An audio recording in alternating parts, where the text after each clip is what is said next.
जब किसी के बंधन में होते हो तो जीना ही भूल जाते हो। जब तुम अपने आप से स्वयं से प्रेम करते हो तो जीवन जीने का यथार्थ तुम्हें मिल जाता है। जब तुम स्वच्छंद खुले आसमानों में उड़ते पंछी की भांति विचरण करते हो तो तुम अपने स्वयं के अस्तित्व में विद्यमान होकर जीवन को पूर्ण रूप से जीते हो। बस जीवन में जीते समय इतना ध्यान रखें कि हमारी वजह से किसी भी अन्य प्राणी मात्र को पीड़ा ना पहुंचे। हाँ, यही जिंदगी है। हाँ, यही जिंदगी है। जी हाँ, परम सत्य की खोज में आप सभी का स्वागत है। परम सत्य की खोज। साथियों, आज दिनांक 4 सितंबर 2024 है। आज 4/9/2024। प्रकृति का सृजन कार्य क्या है? सृजन किसे कहते हैं? हम हवा, पानी, अन्न किसके लिए धारण ग्रहण करते हैं?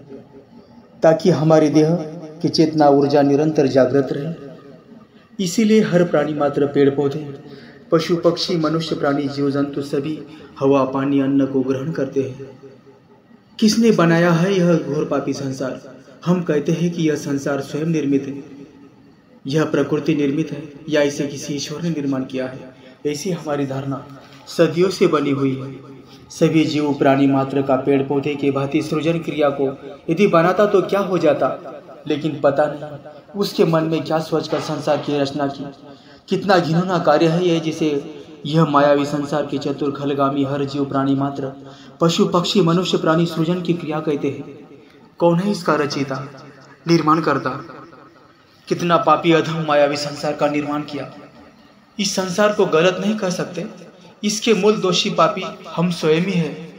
चाहे बनाने वाले ने चाहे लाख कोशिश करने पर यदि काम वासना भोग विलासिता हृदय में चेतना के स्वरूप में दे दी, लेकिन हमारे ऊपर होता है कि हम स्वयं क्यों इस घोर नरक की यात्रा में जीवन व्यतीत करें। सभी जीव एक साथ तो इस काम वासना, इच्छा, शक्ति, मोह, लालच से तो मुक्त नहीं हो सकते ना। यही जीव कामातुर होकर स्वयं के स्वार्थ सिद्धि हेतु नाना प्रकार के अन्य कर्म कांड में, विधि विधान में लिप्त होकर कर्म करता रहता है। जीवन के अंतिम क्षण तक हर प्राणी कर्म करते रहता है। निर्माण करने वाला भी कितना निर्लज्ज वासना से ग्रसित कपटी छद्मवेशधारी होगा। इसलिए उसने ऐसे पापी संसार की रचना की।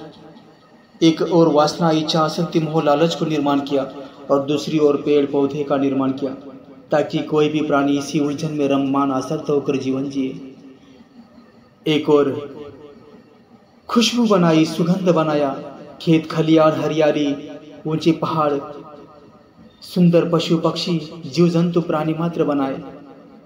और पशु पक्षी चालाक लोमड़ी की भांति वासना से ग्रसित हर मनुष्य प्राणियों की जिसने भी यह निर्मित की है, वास्तव में वही पहले इस वासना कामना में लिप्त होकर यह सब कुछ संसार को बनाया।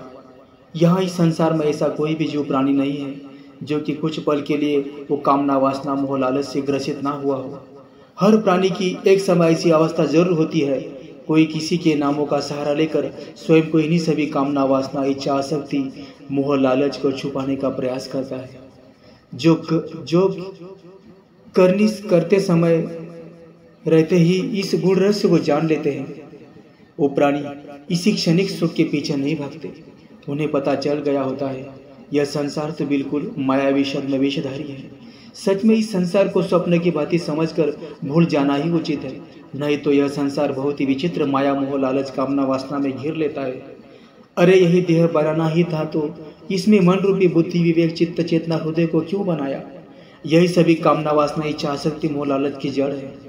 मैं समाधान इस निर्माणकर्ता को दोषी मानता हूँ। वही सबसे महापापी अधम मायावी है। क्यों बनाया यह संसार? सब कुछ मिथ्या है। कोई न ईश्वर नहीं है, ना ही कोई परमात्मा नहीं है, ना ही कोई विधाता है, ना ही कोई मोक्ष होता है, ना कोई मुक्ति होती है। जब कोई क्रिया करनी होती है तो सर्वप्रथम हमें उस जैसा बनना पड़ता है, उसके हिसाब से कर्म कार्य करना पड़ता है। वही पहले इस संसार में कामना के अधीन जाकर उसे ऐसा पापी संसार रचने की सुलझी। अरे कुछ सोचना तो था, कितना घिनौना खेल खेलना है। खेलता है तो तू जो भी हो, तुझे भी नरक यातना का भागीदारी बनना ही होगा। जिसने भी निर्माण किया है यह संसार, उसे भी उस माया जगत में एक बार अवश्य इस भौतिक संसार में आना ही पड़ा होगा। यदि हम भोजन को बनाते हैं तो पहले सबको बांटते हैं, फिर स्वयं ग्रहण करते हैं। ऐसी ही स्थिति है इस संसार को बनाने वाले की। उसे हम लीला का नाम दे देते हैं, कोई लीला नहीं है। उसे भी संसार के भौतिक भोग, कामना, वासना, इच्छा, आसक्ति, मोह, लालच में आकर जीना प्रिय लगता होगा। कुछ क्षण ही क्यों ना हो, सारा संसार क्षणिक सुख शांति के पीछे ही भाग रहा है। उसी में ही लिप्त होकर सुख शांति को खोजता रहता है। जो भी हो, चाहे यह प्रकृति ही क्यों ना हो, यह सब कुछ पाखंडी मायावी है।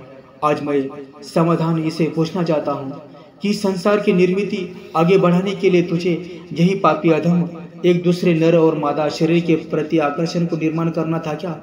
यही तरीका तुझे भाया क्या, जिसे संसार बड़े आदर और सम्मान के साथ प्रेम का नाम देता है? यह संसार के जीव भी कितने अधम हैं। उन्हें तो बस इसी घिनौने काम, वासना, छल, कपट, ईर्ष्या, आसक्ति, इच्छा, अपेक्षा, मोह, लालच के कृत्य कर्म में आनंद प्रतीत होता है। नर और मादा की आपसी बाहरी सुंदरता के प्रति इतनी आसक्ति, मोह, लगाव रहता है कि उसके अलावा कुछ भी अच्छा संसार में भाता ही नहीं। सारा संसार भ्रमित है। यही समाधान नामों से संबोधित यही नश्वर देह भी कुछ समय तक इस भौतिक संसार के काम, इच्छा, माया, मोहजाल में आ गया था। यही देह ही नहीं।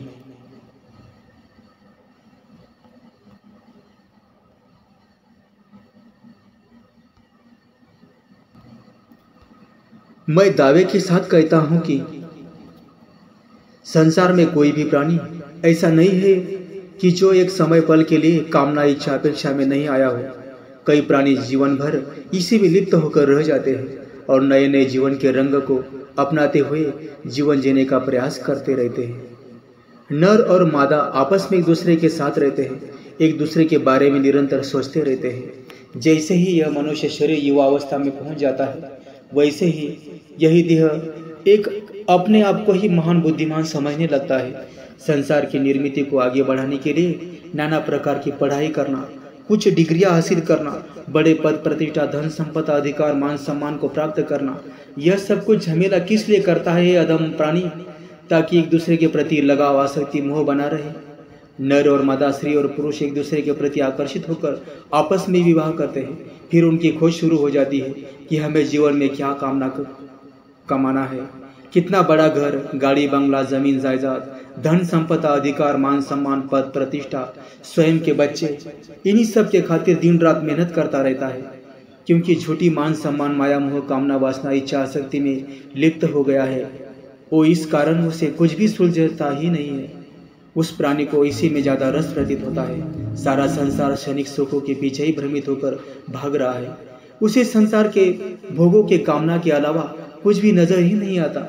हे मनुष्य प्राणी, तुम तो स्वयं को सभी प्राणियों में ज्ञानी, तत्वदर्शी, सिद्ध, महायोगी, साधक प्राणी मानता है। फिर भी तू इस मायावी झूठे संसार में लिप्त होकर रहना चाहता है। सच में जिन्हें वास्तव में समझ आता है, वो जीव प्राणी किसी भी सांसारिक मोह के जाल में नहीं रमते।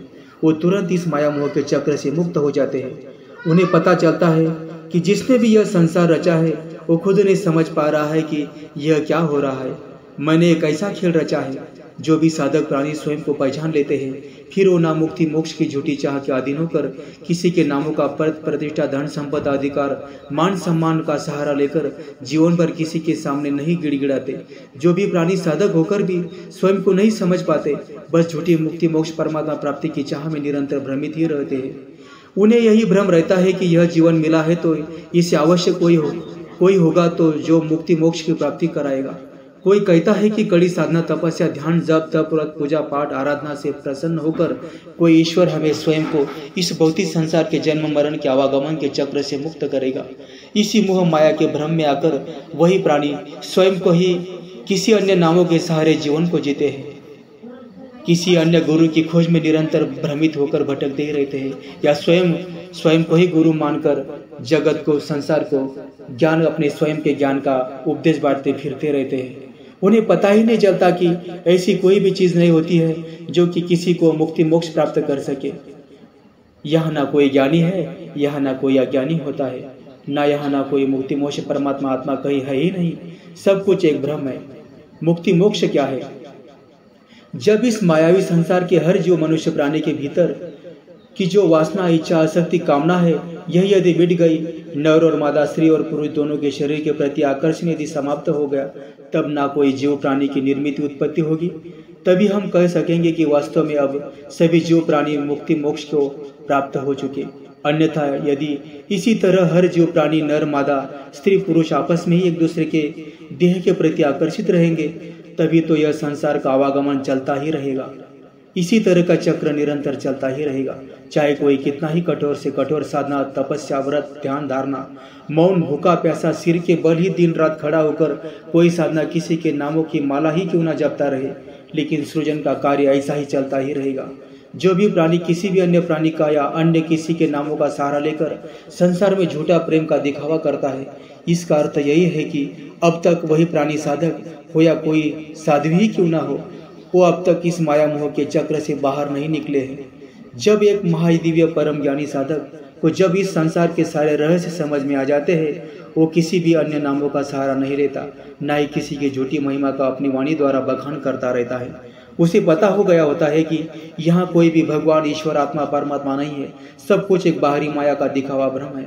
ऐसा कोई क्यों कह चाहेगा कि आओ मेरी नामों की महिमा गाओ, मेरी पूजा आराधना करो? नहीं, यह सब कुछ एक झूठा खेल है। इस दिखावे में ही लिप्त होकर सारा संसार रह जाता है। वही प्राणी इस संसार में किसी के नामों का सहारा लेकर ढिंडोरा पीटता रहता है। वो प्राणी स्वयं ही भ्रमित रहता है और अन्य प्राणियों को भी भ्रमित करने में कोई कसर नहीं छोड़ता है। उसे तो उसी में ही ज़्यादा लगाव रहता है। उसी वाणी को यदि यही मायावी संसार बड़े आदर और सम्मान के साथ सुनता है, क्योंकि झूठा संसार है, उसे झूठी बातों को सुनने में ज़्यादा रुचि रहती है। क्योंकि वासना कामना से निर्मित यह संसार है, तो उसे इसी बातों में रस लगा तो आएगा ही। मैं समाधानी दावे के साथ कहता हूँ कि जिस भी प्राणी को यदि किसी अन्य नाम महिमा का गुणगान गाने में, अपनी वाणी द्वारा बखान करने में ज़्यादा रुचि लगाव रहता है, 100% वही प्राणी कामना, वासना, इच्छा, आसक्ति में ही अभी भी लिप्त ही है। वह प्राणी बाहर कितना ही विरक्त, निर्विकार, निर्मोही, वैरागी, तपस्वी, योगी, सन्यासी, ज्ञानी, महात्मा, त्यागी, तत्वदर्शी, आत्मज्ञानी साधक होने अपनी वाणी का द्वारा, कर्म द्वारा संसार के सभी प्राणी को परिचय दे या दिखावा दिखाए, लेकिन मेरे अभ्यास से वही प्राणी अभी तक वासना, इच्छा, अपेक्षा, कामना से मुक्त नहीं हुआ है। लेकिन इस कलयुग में सब कुछ उल्टा ही हो गया है। यही रीति इस जमाने की हो गई है। अरे क्यों स्वयं को झूठी शान में लिप्त होकर इस मायावी संसार में तुम स्वयं को ज्ञानी, तत्वदर्शी, सिद्ध, महायोगी, साधक, सन्यासी, गुरु, महायोगी, तपस्वी, वैरागी, परम ज्ञानी, महापुरुष, महात्मा, त्यागी, महासम्राट, चक्रवर्ती, राजा मानते हो? इस संसार के हर प्राणियों में कामना, इच्छा, अपेक्षा, आसक्ति, मोह, लालच निर्माण होता है, तो वही प्राणी किसी मंदिर, मस्जिद, गुरुद्वारा, चर्च या किसी देवता के शरण में जाता है, अपनी इच्छा, अपेक्षा, कामना पूर्ति हेतु स्वयं को किसी को समर्पित करता है। उस प्राणी को लगता है कि कोई अवश्य है जो मेरी प्रार्थना सुनेगा, मेरी हर मनोकामना पूरी करेगा। अपनी वासना की कामना पूर्ति के लिए तुम किसी और का सहारा लेते हो। यही इस संसार की रीत हो गई है। एक झूठा कामना से, वासना, इच्छा, आसक्ति, मोह, लालच से ग्रसित प्राणी ही किसी की महिमा का नाम का सुमिरन करेगा। आजकल तो इस संसार में ज़्यादा ही मनुष्य प्राणी साधक या साध्वी का भेष धरकर संसार को मुक्ति, मोक्ष, परमात्मा प्राप्ति का मार्ग बताने का झूठा दावा करते हैं। यहाँ कोई मोक्ष नहीं, ना ही कोई मुक्ति और ना ही कोई अलग सा आत्मा और परमात्मा है। सब कुछ मिथ्या है, खुली आंखों का भ्रम है। क्यों नादानी में ही मनुष्य प्राणी झूठा दिलासा देते रहता है और संसार में भी झूठे को ही सच मानकर भ्रमित होकर एक अंधे की भांति किसी के भी पीछे भागता रहता है। जो भी मनुष्य प्राणी यह कहता है कि तुम मेरे जैसा कर्म करो, मेरे जैसी भक्ति, आराधना, नाम सुमिरन, तपस्या, साधना, ध्यान, धारणा, व्रत करो, धन, संपदा, अधिकार, मान, सम्मान, पद, प्रतिष्ठा को प्राप्त करो, इसका अर्थ यही है कि वही प्राणी साधक का रूप धरकर स्वयं भ्रमित है। जो स्वयं को जान लेता है वो किसी भी कर्म कांड, विधि विधान, साधना, तपस्या, जप, तप, व्रत, पूजा पाठ, धन, संपदा, अधिकार, मान, सम्मान, पद, प्रतिष्ठा के पीछे नहीं भागता, ना ही मानता है। उसका एक ही तत्व आचरण रहता है, यथार्थ भाव रहता है। सभी प्राणी मात्र, पेड़ पौधे, पशु पक्षी के प्रति दया, करुणा का भाव रखना, इसके अलावा कुछ भी नहीं रहता है। ना ही किसी छोटी भक्ति का मान, सम्मान, पद, प्रतिष्ठा, धन, संपदा, अधिकार, महायोगी, गुरु होने का दिखावा करना। जब तक इस संसार में हो, बस इतना ही ईमानदारी करे कि किसी भी अन्य दिखावे में ना जिए। हमारी वजह से कोई भी प्राणी मात्र दुखी, पीड़ित ना हो। स्वयं भी सरल और सहज भाव से जीवन व्यतीत करे और अन्य प्राणियों को भी स्वतंत्र रूप से जीवन व्यतीत करने दे। यही सच्ची मानवता है, यही धर्म है। बाकी सब कुछ यहाँ संसार झूठा है, मिथ्या है, माया मोह लालच का दिखावा है, यही वास्तविक सच्चाई है। सबका मंगल हो, संसार में कोई भी प्राणी मात्र भूखा ना रहे, सबका पेट भर जाए। मेरा यहाँ क्या था जो मैंने पाया, मेरा यहाँ क्या था जो मैंने खोया। धन्यवाद।